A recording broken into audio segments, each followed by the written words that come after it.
Bonjour, on va commencer. Merci d'être là et pour pouvoir assister donc à la présentation qui commence. Donc je me présente, donc Sébastien Gendron. Donc je suis CEO d'une start-up qui est basée sur Toronto, qui s'appelle Transpod et qui travaille sur le développement de la technologie Hyperloop, donc qui est un peu le nom commun que maintenant tout le monde connaît grâce à Elon Musk. Mais derrière ce nom-là, on parle de technologie de train sous vide. Voilà. Donc, hop, on y va. Donc c'est juste un petit rendu. Alors juste pour commencer, je vais remettre un petit peu en perspective d'où ça vient et de quoi on parle.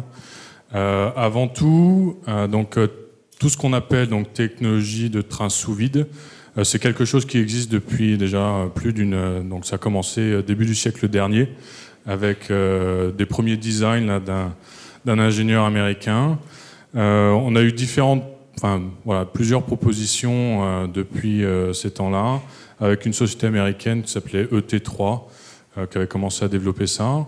Une compagnie suisse qui était sur le point de mettre ça, on va dire, en application dans les années entre 2000 et 2010. Malheureusement, ils ont fait faillite en 2009 suite à la crise financière et puis par manque de fonds privés.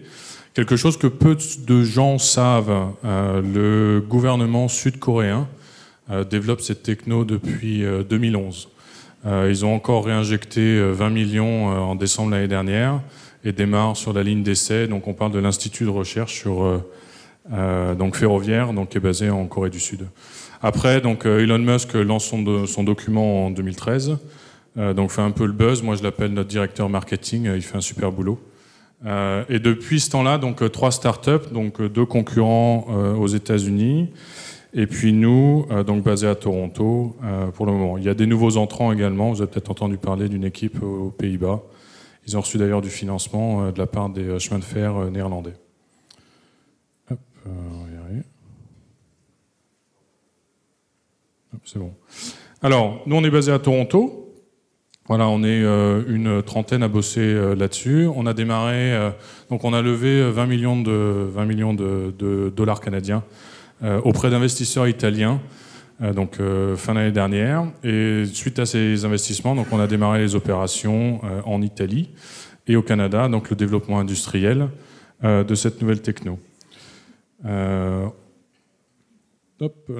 Sur la techno en soi.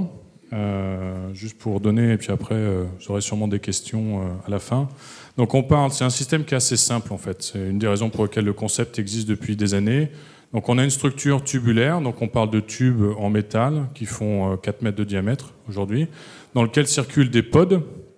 Donc c'est des véhicules que vous voyez un petit peu là sortir du tube, donc qui transportent aujourd'hui, on est sur une version qui transporte 27 passagers. Ces tubes en fait sont connectés à des pompes à vide, donc qui recréent artificiellement une atmosphère qui est équivalente à être à 50 km d'altitude, donc on est sur des pressions autour de 100 pascal. Et donc on est sur un fuselage aujourd'hui, les pods sont clairement des fuselages d'avion, on est sur une cabine pressurisée.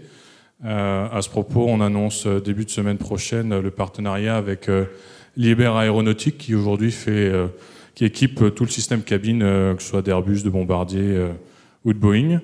Donc une cabine pressurisée avec des technos, des moteurs électromagnétiques qui aujourd'hui notamment équipent le train. Il y a un train qui relie l'aéroport de Vancouver au centre-ville de Vancouver. C'est des moteurs à induction linéaire. Et ensuite avec une lévitation aussi magnétique qui, elle, par contre, est brevetée. De notre côté, actif. Voilà. Un des gros points, et c'est là l'avantage par rapport au train à grande vitesse, c'est qu'en étant du coup dans ce vide artificiel, on s'affranchit des frottements aérodynamiques et on parle donc pouvoir atteindre donc des vitesses jusqu'à 1000-1200 km/h. Nos partenaires industriels, étant une start-up, on n'a pas la prétention de tout réinventer. Donc là, vous voyez Liebherr, comme on en a parlé. On travaille avec REC Architecture, qui est une boîte d'infra et d'architecture basée sur Toulouse. ICOS, qui est ni plus ni moins un concurrent de Systra, donc qui travaille avec nous depuis début janvier. Un labo fédéral au Canada et une start-up d'ailleurs qui est intéressante, je vous invite à aller voir ça, qui s'appelle Quelux, qui est basée en Italie, à Milan, et on travaille avec eux tout pour la partie claustrophobique en fait là-dedans.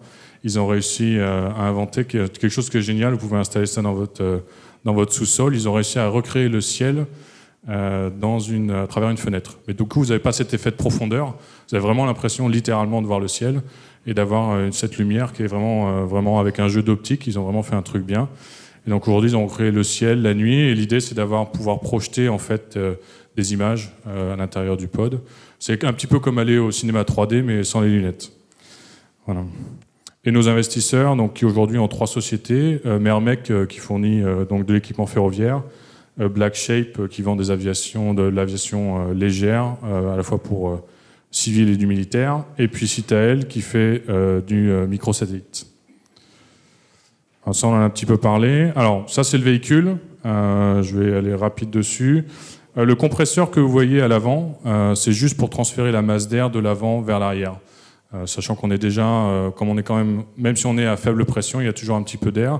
Et pour éviter cet effet piston un petit peu à l'avant, donc on retransfère ça vers l'avant. Donc c'est un compresseur axial, mais ça pas la fonctionnalité n'est pas propulsive. Donc les moteurs, c'est ce que vous voyez sur les côtés. Donc c'est des moteurs à induction linéaire, cabine pressurisée, fuselage d'avion. C'est vraiment un hybride, c'est un système qui reprend des technos à la fois du ferroviaire, de l'aéronautique et du spatial. Pour vous donner une idée, on a un différentiel de pression qui est bien plus important que sur un avion. Donc sur les joints des portes, par exemple, ceux qui sont un petit peu experts dans l'aéronautique, on a des taux le taux de fuite. On a un joint qui sera bien plus important. On regarde à adapter des joints qui ont été développés notamment pour la navette spatiale américaine. Voilà. Expérience utilisateur, très similaire à ce qu'on a sur des avions, des classes économiques, business. On a regardé aussi faire de la première classe et de customiser ça. Le vrai avantage par rapport même au train, mis à part la vitesse, c'est que ça va amener la fréquence du métro avec la vitesse de l'avion au sol. Voilà. Donc derrière, vous n'avez pas besoin de réserver votre billet d'avion, vous pouvez vous pointer à la station et vous pouvez avoir donc une navette qui part. Aujourd'hui, on est sur 90 secondes. Alors les mecs vont dire jamais de la vie, ça n'a jamais marché. Juste pour vous donner un ordre d'idée, la SNCF a publié un article hier, je crois, dans Le Monde, et il parle de mettre des TGV autonomes avec des fréquences aujourd'hui jusqu'à 108 secondes d'écart entre 2 TGV. Donc on est dans le même ordre de grandeur avec l'objectif d'être un petit peu plus efficace. Cargo aérien, on n'est pas sur du container maritime. Cargo aérien parce qu'il y a un besoin de vitesse, donc c'est same day delivery comme ils appellent en anglais, donc ouais, livraison le même jour. La nourriture aussi, il y a des pertes assez importantes sur la nourriture, notamment au Canada sur des grandes distances où ils ont généralement 30% de la nourriture qui est obligée d'être jetée à la fin. Et ensuite on travaille avec donc des opérateurs comme DHL, UPS ou FedEx qui aujourd'hui regardent ça typiquement pour donner un exemple. Ils ont DHL a un hub aux États-Unis à Cincinnati et ils envoient tous les jours. Ils ont un avion qui décolle pour Montréal et pour Toronto.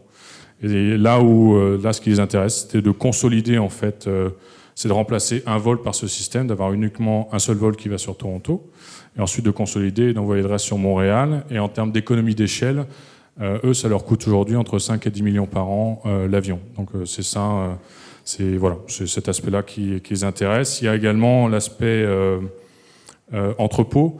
Aujourd'hui, pour pouvoir livrer les clients le même jour, ils sont obligés d'avoir des entrepôts dans les 2 villes, à la fois Montréal-Toronto, avec un système à cette vitesse-là, permettre de réduire en fait les empreintes immobilières dans une des 2 villes et de faire des économies également d'échelle sur cet aspect-là. Ça, c'est l'infrastructure, juste pour vous donner une idée. Pour être compétitif, aujourd'hui, si vous prenez le train, en fait, vous avez des trains à grande vitesse TGV, et ensuite vous avez un autre mode qui existe donc au Japon. Il y a une ligne à Shanghai également entre l'aéroport et puis le centre-ville de Shanghai. Le gros inconvénient, et c'est pour ça uniquement que ça existe uniquement au Japon, c'est le coût d'infrastructure. Sur une ligne de TGV, on est entre 10 et 20 millions d'euros le kilomètre. Sur une ligne maglev, comme au Japon, on est à 100 millions. Donc on a vraiment un facteur 10 sur le coût d'infra. Donc si votre intention c'est de pas de réinventer la roue et de partir sur des technos existantes, vous prenez le train japonais, vous le mettez dans un tube. Aujourd'hui, il va déjà à 400 ou 500 km/h. Et la seule chose qui le freine, ce sont donc tout ce qui est frottement aérodynamique. Vous baissez la pression et du coup, il va pouvoir aller théoriquement sur des vitesses bien plus élevées. Sauf que le problème, c'est le coût d'infrastructure. Donc, de notre côté, on est resté avec... donc, on a innové, ce qui nous a permis notamment de lever les premiers fonds l'année dernière, sur un système de lévitation magnétique qui garde en fait l'ensemble de la techno sur le véhicule et pas sur l'infrastructure, donc vous n'avez pas besoin de multiplier ça sur des centaines de kilomètres. Ce qui est le cas en fait de la partie maglev. Quelques exemples, Paris-Berlin, voilà, avec bien entendu du travail en cours pour connecter tout ça. Notre objectif, c'est que l'utilisateur final ait la capacité sur son application de choisir. Et hier, pour ceux qui étaient au dîner Paris Air Forum, il y a une start-up qui a commencé à présenter un petit peu comment, même ADP travaille dessus, comment intégrer et proposer aux usagers en fait les différentes solutions, et pour pouvoir à la fin ou passer sur la RATP ou commander un taxi ou Uber, etc. Donc là-dessus, un exemple plus français sur une ligne qui n'existe pas encore sur la grande vitesse, sur du Paris-Toulouse. Voilà, toujours avec l'objectif de connecter tout ça. Alors, ce qui est intéressant, on a eu une discussion intéressante hier sur la partie réglementaire voilà, en France, qui serait un peu plus problématique pour intégrer tout ça, et qui, en Amérique du Nord, est plus simple, quoi. Donc, plus simple dans le sens où on appelle Uber, on dit est-ce que vous êtes intéressé, bah oui, bah on bosse ensemble et on propose ça aux usagers. J'ai cru comprendre qu'en Europe ou en France, c'était un peu plus compliqué. Voilà. Un exemple de station, ça c'est un projet sur lequel on travaille sur Toronto. Toronto, il y a 2 projets. Donc là, c'est avec un promoteur immobilier dans l'est de Toronto. Et le deuxième, c'est l'aéroport de Toronto. Donc ils ont 2 projets de créer donc, une gare voilà, autour, interconnectée avec les autres modes de transport. Donc vraiment là, et on le voit sur la photo, avec le métro en dessous. Ce que vous voyez, Metrolinx Go Station, c'est l'équivalent de la RATP, c'est la RATP locale. Et donc Transpod sur un environnement en fait ouvert, avec voilà, une expérience usagée qui ressemble bien plus à, enfin, qui est plus comparable à, on va dire, à une plateforme aéroportuaire qu'à une gare. On travaille là-dessus, on va avoir plusieurs rendus de fait.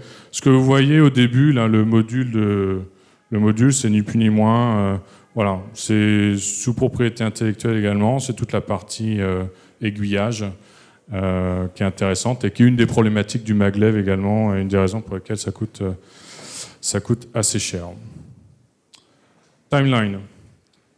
Donc on a démarré l'année dernière donc en Italie le développement industriel, Italie-Canada. On vise donc terminer la partie conceptuelle, donc le design conceptuel d'ici la fin de l'année, design préliminaire fin décembre l'année prochaine, design détaillé sur la partie, comment dirais-je, essai. Donc on est en processus avec le gouvernement canadien pour sélectionner la ligne d'essai pour faire partie d'un futur corridor. Et donc sur cette ligne d'essai, donc on doit sélectionner le site d'ici la fin de l'année. On travaille sur 2 corridors, le premier étant entre Calgary et Edmonton, et le deuxième étant entre Montréal et Toronto pour une ligne d'essai voilà, qui donne de la visibilité également aux investisseurs. La construction doit démarrer l'été prochain. Voilà, donc ça c'est nos objectifs, 4 km d'essai, pour que la ligne soit prête autour de 2020. Et donc on va avoir 2 ans d'essai. On suit aujourd'hui des discussions qu'on a avec Transport Canada. Ce système-là, le fait qu'on soit dans un environnement sous vide, tombe sous la réglementation aérienne. Voilà, on est sur des cabines pressurisées, on est sur des problématiques, même au niveau de l'avionique aujourd'hui, sachant que le véhicule, il faut qu'on le contrôle sur les 3 axes, avec des niveaux de redondance très similaires à ce qu'on a dans les avions. Donc on vise une certification pour 2022 et la construction d'un premier corridor à ce moment-là. Pour une ligne à une entrée en service, on vise entre 2025 et 2030. Voilà. Donc, beaucoup d'infos, vous avez sûrement des questions, je suis prêt à y répondre. Je vais passer les micros, j'ai quelques extras. Oui, bonjour, Marc Salton. Vous avez dit certification, c'est donc qui c'est qui certifie l'aviation civile ou les réglementations SNCF, train? Alors, aujourd'hui, on est sur de l'aviation civile. Ouais. L'aviation civile, on est parti. Alors, pour regarder un petit... Alors, il y a plusieurs raisons. Je vais être transparent avec vous. Aujourd'hui, on travaille avec les autorités suédoises et les autorités canadiennes pour la réglementation. Quand on discute avec les Suédois, ils nous disent ça tombe sous le rail, c'est transport au sol, donc c'est du rail. Quand on discute avec les Canadiens, et même un petit peu, on commence avec les Français, il y a quand même beaucoup de similarités avec... donc ils ne sont pas dans une dynamique de recréer complètement, on va dire, une réglementation séparée pour ce système-là, mais c'est comment de l'intégrer dans les deux cas. Moi, vu de ma fenêtre, ça a beaucoup plus de sens d'être sous réglementation aérienne que ferroviaire. D'accord, mais ça c'est une réglementation interne au Canada, c'est pas au niveau réflexion ou ACI mondial? Alors, Transport Canada, alors oui, ça c'est pour répondre à votre question. Après, vous savez peut-être sûrement mieux que moi, Transport Canada a des accords avec la FAA et les ASA européennes. Donc ensuite, c'est d'utiliser cette passerelle avec donc les autorités américaines ou européennes pour travailler ensemble. Et la Suède ne doit pas être loin là-dedans non plus. Merci.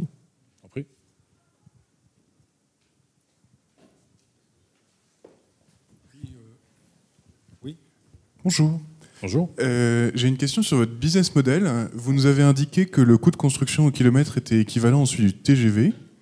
Ouais. À peu près. Le TGV a été construit dans les pays qui subventionnent très lourdement l'infrastructure ferroviaire, comme la France ou l'Europe plus largement.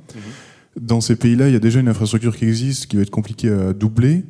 Et dans les autres pays, comme le Canada, les subventions aux ferroviaires sont traditionnellement plus basses. Comment est-ce que vous allez réussir à résoudre cette équation, sachant que j'imagine que les prix seront plutôt au niveau de l'aérien et donc pas beaucoup plus élevés que ceux du TGV aujourd'hui? Très bonne question. Donc, pour répondre à votre question, on vise pas. On a eu des discussions avec l'Élysée en décembre dernier. Pour des applications en Europe, ils regardaient plus la partie fret. Voilà, comment remplacer les camions des routes, comment désengorger ça. Donc, c'est ça ce qui les intéressait avant avant des applications pour du passager. Essentiellement, voilà, on a déjà dépensé des milliards pour un réseau de TGV, on voit pas ça.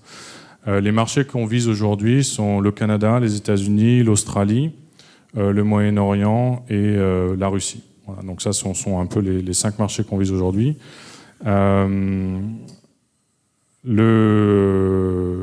Pour la partie financement, donc ces marchés-là, on vise ces marchés-là essentiellement parce qu'ils ont des besoins aujourd'hui en transport. Montréal-Toronto aujourd'hui, c'est la misère, quoi. Enfin, je veux dire, il faut 6 heures pour en voiture, en train c'est plus long.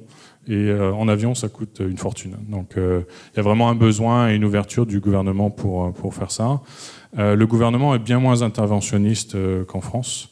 Et aujourd'hui, on travaille même sur notre prochaine levée de fonds cette année avec CDPQ Infra. CDPQ, c'est la Caisse de dépôt et placement du Québec.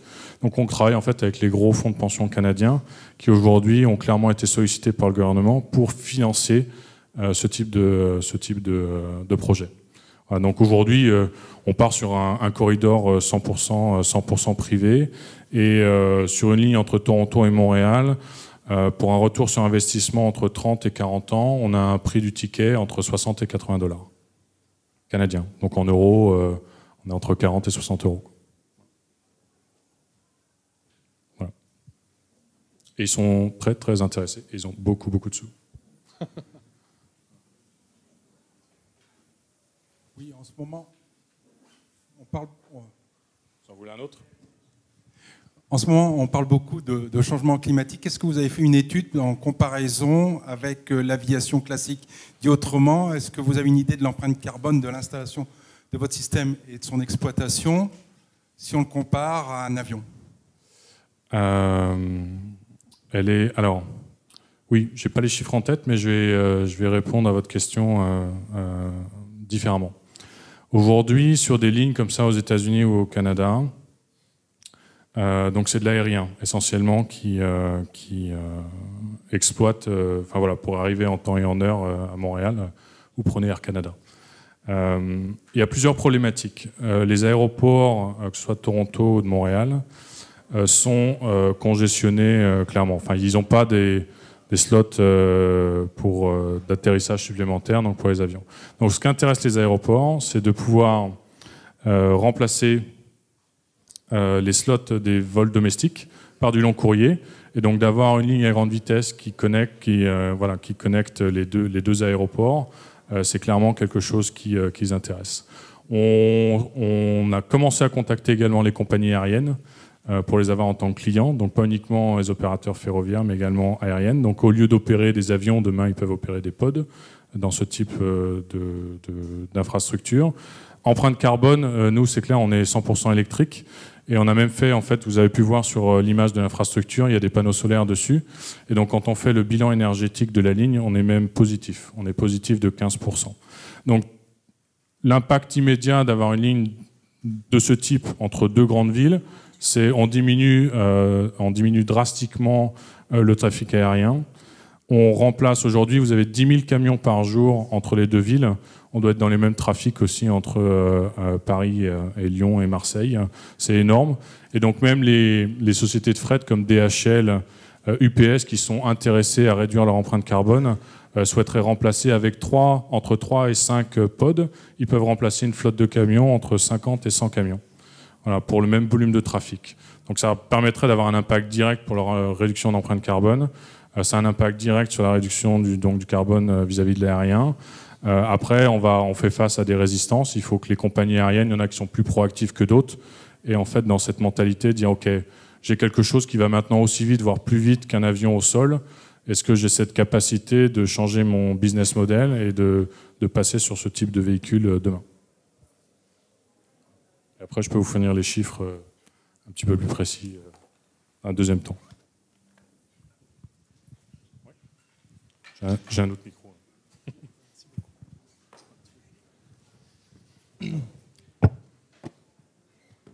Est-ce que vous posez en concurrent direct un moyen terme des courts courriers? Oui et non. Certains vont le voir comme ça. Nous, clairement, on se positionne en tant que solution complémentaire. Comme je disais, il y a le trafic aérien continue de croître. Les aéroports, on voit le problème des aéroports à étendre le nombre de pistes. Je pense que le sujet de Notre-Dame-des-Landes va encore faire pas mal faire couler encore beaucoup d'encre en France. Donc, je pense que clairement les riverains veulent pas de nouveaux aéroports. La population, comme on continue de croître, donc il y a clairement un besoin de redéfinir un petit peu et de réinventer. Aujourd'hui, on connaît les voitures, les bateaux, les avions, et les trains depuis plus de 200 ans. Il est temps maintenant au XXIe siècle. Voilà, on a la technologie, elle est abordable. Aujourd'hui, notre challenge, c'est vraiment de l'intégration de techno existantes. Et donc, pour répondre à votre question, on se positionne en tant que solution complémentaire et pas en tant que concurrent. Par contre, demain, si Air Canada n'a pas envie d'opérer des pods et fait front, c'est là déjà l'intérêt également d'être 100% privé. Donc, on se protège un petit peu du lobbying auprès des gouvernements. Et derrière, c'est même une opportunité de marché pour certaines compagnies aériennes d'entrer sur un marché qui n'est pas forcément l'air aujourd'hui, mais d'opérer sur quelque chose de différent, où aujourd'hui le marché aérien, clairement au Canada, est protégé, quoi.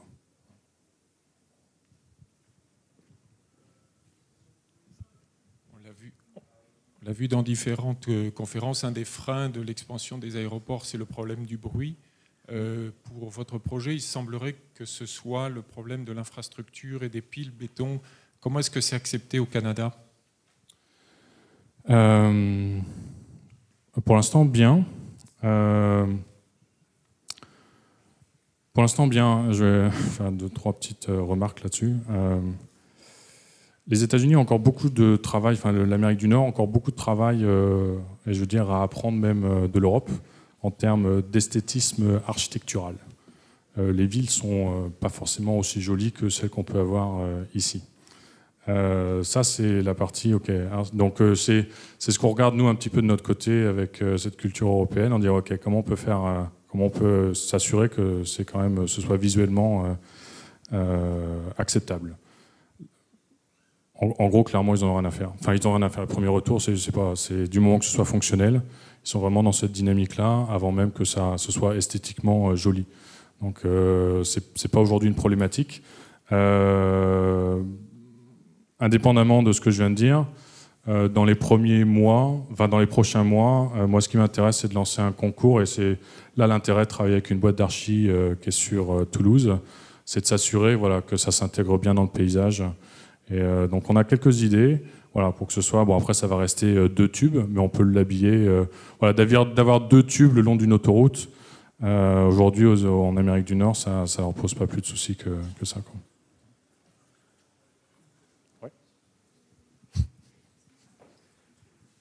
Et est-ce qu'on peut envisager des tubes sous-marins ? Oh, tout est possible. Hein. Je sais que c'est un petit peu ce que nos concurrents ont...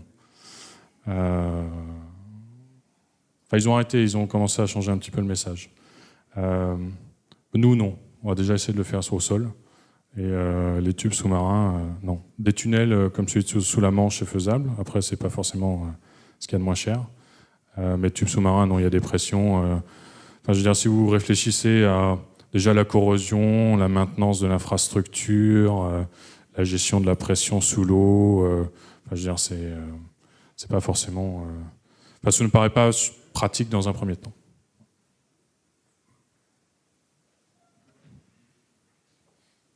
Ah, une derrière, 2 là.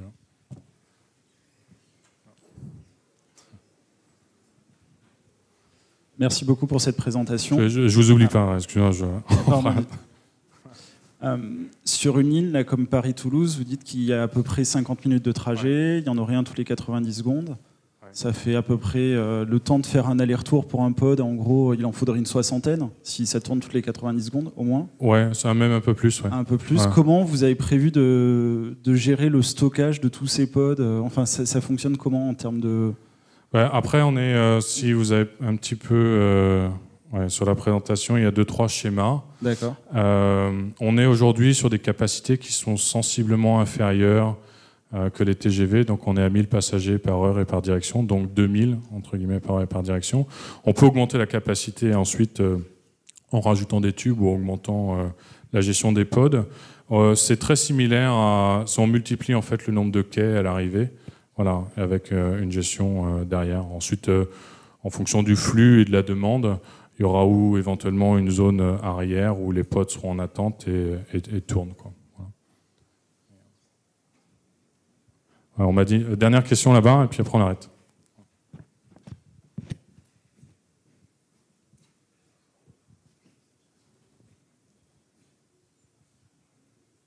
Comment vous avez testé les sensations physiques pour les passagers ? Est-ce que vous êtes sûr que voilà, ça ne posera pas de problème ? Alors, sur l'accélération au départ et à l'arrivée, on est parti sur des mêmes accélérations. Alors, il y a quelques débats. On est sur des mêmes accélérations que le métro. Donc, on est sur 0,1 G d'accélération. Donc, il faut 50 km pour arriver à vitesse maxi et 50 km pour décélérer. Après, les gens vont me dire, mais alors, c'est pas fait pour les petites lignes. Et si sur 30 km, vous êtes déjà, ou sur 25 km, vous êtes déjà à 600 km/h. Donc même sur une petite ligne, si on fait le trajet à 600 km/h, c'est pas mal. Donc au niveau des sensations, très similaire à ce que vous avez dans le métro. Et une fois que vous êtes en vitesse de croisière, c'est la même chose que ce que vous êtes dans l'avion, quoi. Donc dans l'avion, on n'a pas ce sentiment d'être à 800 ou 900 km/h quand vous êtes à 10 km d'altitude, quoi. Voilà, tout simplement.